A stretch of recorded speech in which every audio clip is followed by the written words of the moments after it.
এমন এক যুগ যখন আরবের মরুপ্রান্তরে কুরাইশদের অট্টহাসি আর বিদ্রূপের ঝড় বইছে।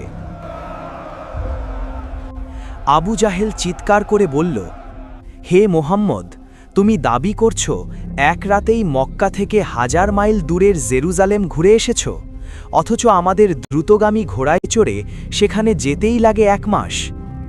মুহূর্তেই মক্কার মানুষগুলো অবিশ্বাসের চোখে ঘিরে ধরল নবীজিকে। তারা দাবি করল, যদি সত্যিই সেখানে গিয়ে থাকো তবে বলো বলো, বাইতুল মুকাদ্দাসের দরজা কয়টি, জানালা কয়টি, পাথরগুলো কেমন? পরিস্থিতি তখন শ্বাসরুদ্ধকর। নবীজি চিন্তিত হলেন, কারণ রাতের আধারে তিনি তো আর জানালা গুনতে বসেননি। কাফেররা ভাবল, আজ তাকে মিথ্যাবাদী প্রমাণ করেই ছাড়বে।